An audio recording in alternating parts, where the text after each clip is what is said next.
Mesdames et messieurs, bonsoir et bienvenue dans votre journal local. À la une aujourd'hui, après une semaine sans tramway, retour sur une situation qui semble bel et bien dans l'impasse. Patrick Gimena, membre du comité de soutien d'Alain Réfalo, revient sur la confirmation de la sanction salariale infligée à l'instituteur columérin. Nous reviendrons sur la 30e édition du Salon des artisans d'art qui se déroule jusqu'à dimanche prochain. Et enfin, en handball, Toulouse s'est imposé 26-25 dimanche soir face à Ivry. Voilà déjà 2 semaines que les conducteurs de tramway bloquent le dépôt de Gare aux Sosses, une situation qui ne semble pas avancer malgré les réunions de la semaine dernière entre la direction et les grévistes. Franck Delperrier, délégué du syndicat Sud, nous fait un point sur la situation. On est toujours à un constat d'injustice sociale puisque les agents de maîtrise ont eu 10 points de polyvalence et d'habilitation de tramway et nous on n'a pas eu ces fameux 10 points qui représentent 86 €. Donc on est toujours en attente que la direction de TCO ouvre les négociations. Ils font des propositions qui ne vont pas dans le sens de nos négociations, nos demandes de négociation. Ils vont sur tous les terrains sauf celui qu'on veut. On a l'impression qu'ils sabotent le tramway, qu'ils sabotent la planche. Je me demande s'ils veulent vraiment un tramway à Toulouse. Alors le premier coup c'était, ils nous donnent une prime d'implication de tramway annuelle. C'est pas ce qu'on avait demandé. Ça a mis le feu un peu dans les autres catégories. Ils se sont mis le feu en voulant nous contrer, ils se sont mis le feu un peu partout. Puis après, ils nous ont proposé des améliorations des conditions de travail. C'est pas vraiment ce qui bloquait la situation. Et après, ils nous ont demandé 2 jours de repos en plus. On ne les demandait pas non plus.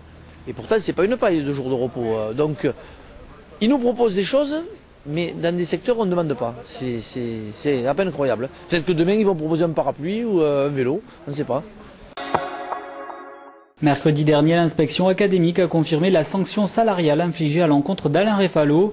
Pour rappel, cet instituteur columérin avait fait la une des médias suite à son refus de mettre en œuvre la réforme gouvernementale sur l'aide personnalisée aux élèves en difficulté. Patrick Gimena, membre du comité de soutien, réagit à cette annonce. Je ne sais pas si M. Baglan fait du zèle. Je subodore qu'il exécute des ordres qui viennent directement du ministère de l'Éducation nationale. Effectivement, la commission nationale a dit que la sanction à l'encontre de Alain Réfalo était complètement disproportionnée, qu'il fallait arriver simplement à un blâme, eu égard aussi à l'exemplarité du parcours d'Alain Réfalo et surtout sur le fait que Alain Réfalo n'a pas déserté son poste. Il est resté avec les gamins, il a œuvré, il a travaillé dans sa classe avec les élèves qui étaient aussi en difficulté. En plus, épaulé par les parents d'élèves de sa classe.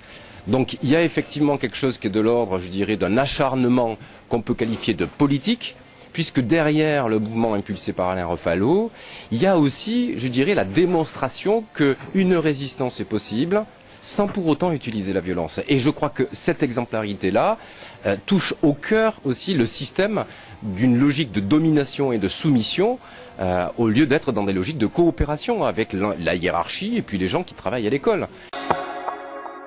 Depuis samedi et jusqu'au 12 décembre, le Salon des artisans d'art prend ses quartiers au Parc des Expositions de Toulouse.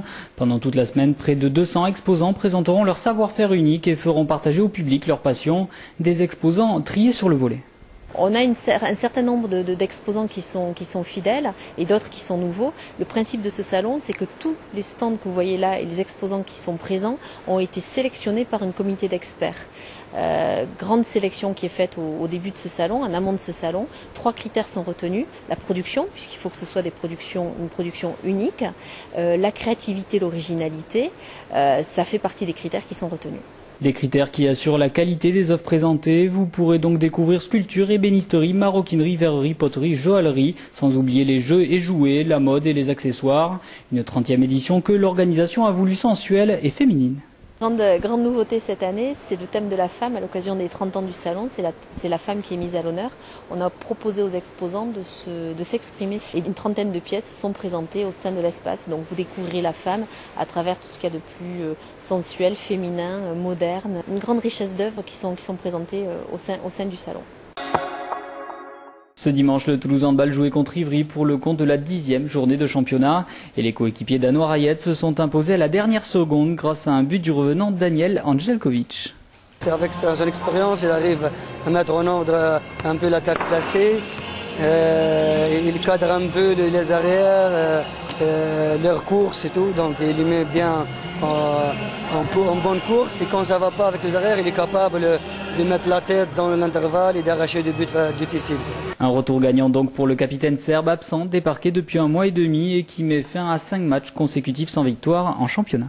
Ça fait plaisir devant notre public, il a hâte de voir notre équipe gagner quelques matchs à domicile.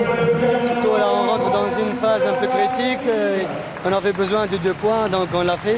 C'est bien, il reste le dernier match à Tremblay, j'espère. Voilà.